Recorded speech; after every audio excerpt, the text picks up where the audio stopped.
నేను మాస్ పాడగలను అని అందరికీ తెలుసు. అవును, అదే మన చెప్పాను కదా మన నరేష్ గారి సినిమా పేరు గుర్తురావట్లేదు. పర్లేదు, సినిమా ఏదైనా పాట మీరు చింతామణి చింతామణి చింతామణి నన్నానే నన్నా నన్నా నన్నా నన్నా முன்னாலே பின்னாலே தெரியாதக்கா முந்தானையில் சேர்த்து தன்னா இழுக்காதக்கா கூட்டத்தில் எருங்கிட்டு தத்தாரி தட்டட்டாரா தாரீரா தந்தந்தா ஏதேதோ பண்ணுது. Okay, mass mass. అలాగే మన దీంట్లో మన చందమామ సినిమాలో మీసాలు గుచ్చకుండా హరి బాబు ముద్దాడుతావా నువ్వు, అది సెమీ మాస్ కొంచెం. అవును అవును.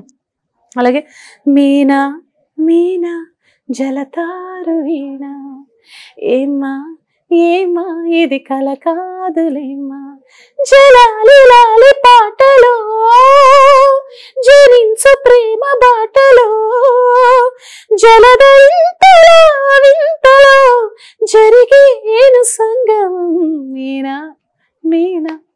సో అది ఎలాగా నేను ఇప్పుడు మళ్ళీ ఆ చిన్నపిల్ల నేను పాడలేను కాబట్టి I'm a very good teacher my dear brother.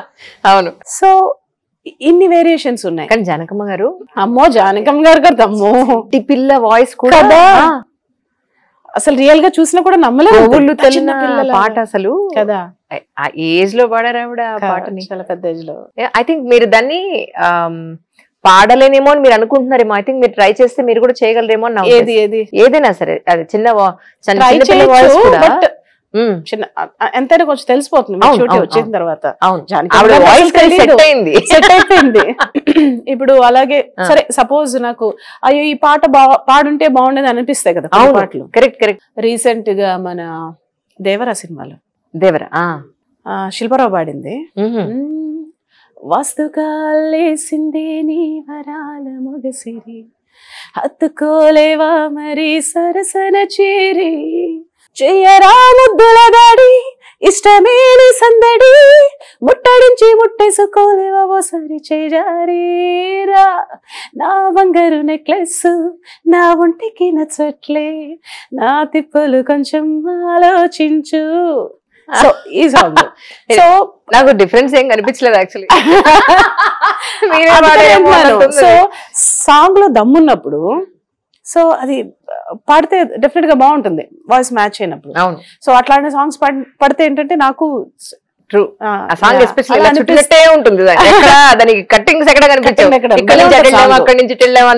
గమ్మత్తుగా ఉంటది ఆ పాట. నిజం నిజం. అట్లా అలాగే అంటావా అంటావా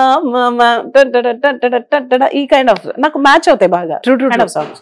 మ్యూజిక్ డైరెక్టర్స్ లో కూడా చాలా మంది టాలెంట్ అనేది బయటకు వచ్చేసింది, సింగర్స్ లో బయటకు వచ్చింది. ఇప్పుడు ఎలా ఉందంటే మల్టిపుల్ చాయిసెస్ ఉన్నాయి, ఎవరు ఎక్కువ కాలం నిలబడట్లేదు. ఎగ్జాక్ట్లీ, ఎక్కువ కాలం నిలబడట్లేదు. కొత్తది కొత్తది కొత్తది కొత్తది వస్తానే ఉంటది. జనాలు కూడా ఆ వెరైటీ కోరుకుంటూనే ఉన్నారు. సో అట్లా కానీ అదే వెరైటీ మళ్ళీ ఒకే పర్సన్ దగ్గర దొరికినా కూడా వాళ్ళు సేమ్ విత్ ఈవెన్ యాక్టింగ్ దాంట్లో కూడా అంతే కదా. ఇప్పుడు ఇంతకు ముందు 30 ఏళ్ళు 20 ఏళ్ళు చేసేవారు. ఇప్పుడు ఎక్కడ అసలు కొత్తవాళ్ళు ఐ డోంట్ నో. ఏమో కొన్నేళ్లకి ఒక్కొక్కటి మారుతూ ఉంటుంది అని అంటాం కదా, అలాంటిది ఇది కూడా ఒక మార్పు. సో అప్పటి వరకు నేనేంటంటే అయ్యో రావట్లేదని మాత్రం ఎప్పుడు కూర్చోనండి. మీరు అన్నట్టు మల్టిపుల్ ఉన్నాయి కాబట్టి సో సినిమా వస్తే సినిమా చేస్తాను, లేకపోతే I did lot of political songs. Chandrababu Naidu గారికి అయితే ఎన్ని చేశానో నాకే తెలియదు. మ్యూజిక్ ఇచ్చారా, వాయిస్ కూడా ఇచ్చారు? మ్యూజిక్ వాయిస్ బేసిక్ గా పొలిటికల్ సాంగ్స్ అంటే మేల్ వాయిస్ ఉంటుంది, ఎందుకంటే షౌటింగ్ ఉంటుంది. అందుకే అంటున్నాను, మీరు ఇచ్చారా మరి ఫీమేల్ అన్నా ఇచ్చారా? బై ఛాన్స్ వాయిస్ ఏం లేదు, పాడలేదు. ఏ పాట మీరు మ్యూజిక్ డైరెక్ట్ చేశారు ఒకసారి? చంద్రబాబు నాయుడు గారికి అమ్మో నాకు గుర్తులేవన్నీ చాలా ఒక 50 పైన చేశాను లాస్ట్ టైం ఆయన ఎలక్షన్స్ అప్పుడు కూడా. And I did lot of political shows. So ఆయన పెడుతుంటారు కదా కల్చరల్ ప్రోగ్రామ్స్ ఆయన వచ్చినప్పుడు.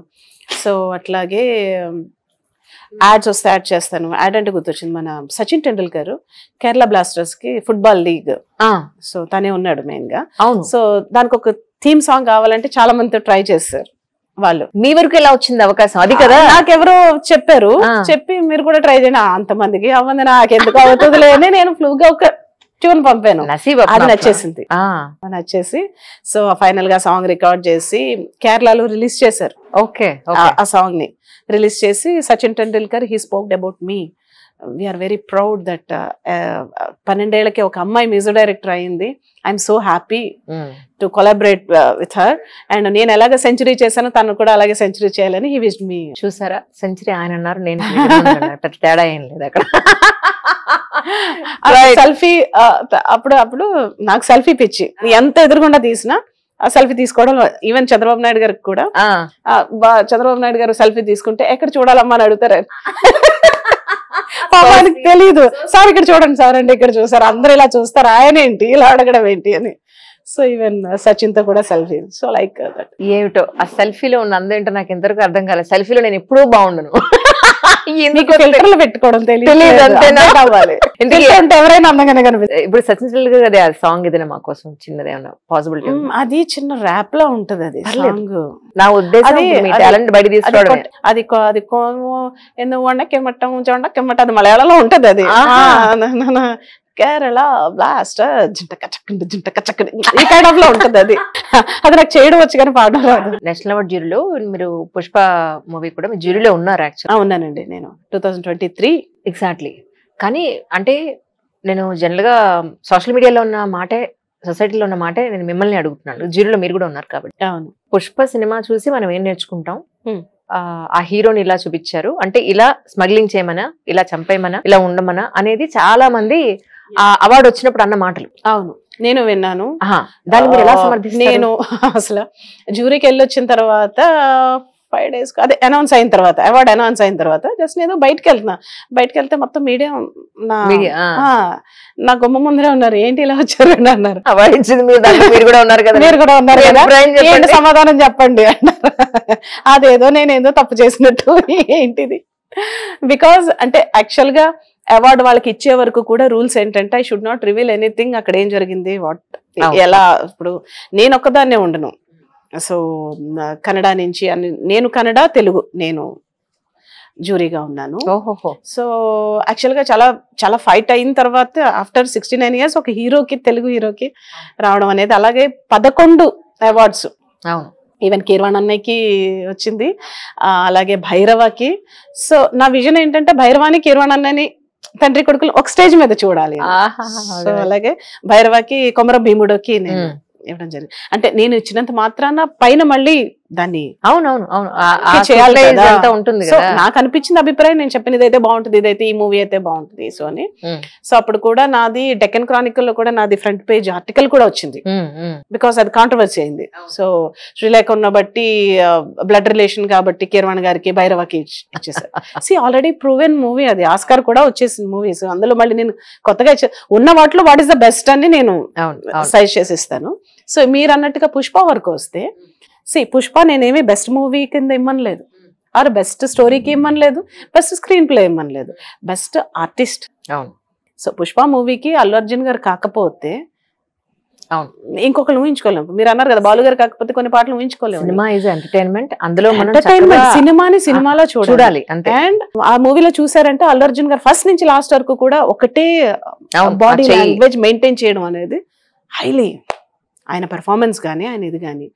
అండ్ మీరు అన్నారు అది ఒక ఎర్రచందనం సినిమా అని. ఓకే, సో నేను పెర్ఫార్మెన్స్ కి ఇమ్మన్నా. అవును, ఐ అండర్స్టాండ్. అలా అనుకుంటే మరి కమల్ హాసన్ నాయకన్ సినిమాకి ఎందుకు వచ్చింది? అవును, అది కూడా ఆర్జీవి గారు చెప్పినట్టు ఆయన మాట అంటారు, గాంధీ సినిమా చూస్తే అందరూ గాంధీలు అయిపోతున్నారా, మరి చెడు ఆల్వేస్ అట్రాక్ట్ చేస్తుంది అంజలి.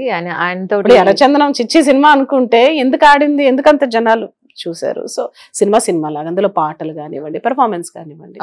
సో అల్లు అర్జున్ గారు పెర్ఫార్మెన్స్ కి ఇస్తే బాగుంటది అని అనుకున్నాను, వాళ్ళు లక్కీగా ఓకే చేశారు. So very happy, that's all. కానీ సినిమా చూసినప్పుడు సొసైటీలో ఉన్న ప్రతి ఒక్కరు కూడా చూడాల్సింది వాళ్ళ యాక్టింగ్ స్కిల్ ని, అందులో ఉన్న టాలెంట్ ని.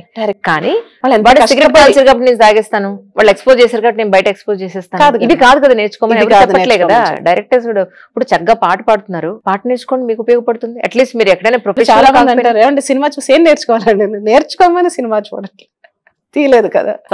క్రూ అంతా ఎంత కష్టపడ్డారు ఆ సినిమాని స్టార్టింగ్ నుంచి, స్టోరీ రాయటం దగ్గర నుంచి ఒక సినిమా బయటికి తీసుకురావాలంటే ఎన్ని కష్టాలు ఉంటాయి. సో సింపుల్ గా మనం చూసి చెప్పేస్తాం 2 గంటలు బాగాలేదు బాగుంది అని. అలా అనుకుంటే హిందీ ఫిల్మ్ ఇండస్ట్రీలో కదా అసలు రియలిస్టిక్ స్టోరీస్ అన్ని కూడా చాలా న్యాచురల్ గా తీస్తారు. అవునండి అవును. చాలా న్యాచురల్ గా. ఇప్పుడు సిల్క్ స్మిత్ తీస్తే ప్రతి పాయింట్ కూడా మనం అఫ్ కోర్స్ ఏ సర్టిఫికేట్ వచ్చి ఉంటుంది, నేనేం కాదనట్లేదు, కానీ నిజానికి రియలిస్టిక్ గా ఎంత దగ్గరగా మనకి సొసైటీకి తీసారనేది నిజ జీవితంలో జరగవా, ఇవేం జరుగుతున్నాయి కదా, కానీ సినిమా చూసి జరుగుతున్నాయా కదా, కానీ దాని ఇన్స్పిరేషన్ గా తీసుకోవడం ఎందుకు? బట్ రియల్ లైఫ్ లో మనకంటూ ఒక బుద్ధి ఏడిసిందిగా, మరి అవి చేయకుండా ఉండండి సరిపోతుంది కదా. సినిమా ఈజ్ జస్ట్ ఎంటర్టైన్మెంట్ లా తీసుకోవాలి. డెఫినెట్ గా ప్రజలందరూ కూడా దాన్ని ప్రతి ఒక్కరికి కూడా ఒక చిన్న రిలాక్సేషన్ సినిమా అనేది, ఒక చిన్న. అవును, కొన్ని నవ్వుకునే ఉంటాయి, కొన్ని సీరియస్ యాక్షన్ ఉంటాయి, కొన్ని ఫ్యామిలీ మూవీస్ ఉంటాయి. అవును, మళ్ళీ అంటే అనేవాళ్ళు అంటారంటే సామాజిక బాధ్యత ఉండద్దా అని. డెఫినెట్ గా ఉంది. ఎండ్ ఆఫ్ ది డే నువ్వు మంచి చేస్తున్నావు, మంచి గెలుస్తుందని చూపిస్తాం కదా. అల్టిమేట్లీ చెడే గెలుస్తుందని అన్నాం. ఇప్పుడు ఎవరెంత చెడు చేసినా అల్టిమేట్లీ వాడు దేనికోసం చేస్తున్నాడు అనేది కూడా మనం చూపిస్తాం కదా. అందులోనే మనకి కోవిడ్ టైం దగ్గర నుంచి people are watching different movies అండి. ఇప్పుడు కొరియన్ మూవీస్ అన్ని చాలా అన్ని చూడడం మొదలు పెట్టేసారు. అవును అవును, అన్ని భాషలో వచ్చేస్తుంది, అన్ని భాషలో చూసేస్తున్నారు. సో పాండమిక్ కి ముందు తెలుగు వాళ్ళు మలయాళం సినిమా పెద్దగా చూసింది లేదు. అలాంటిది ఇంట్లో ఉండి కదా అన్ని సినిమాలు అయిపోయి మనకి హ్యాపీగా కన్నడ పెట్టండి, మలయాళం పెట్టండి, అన్ని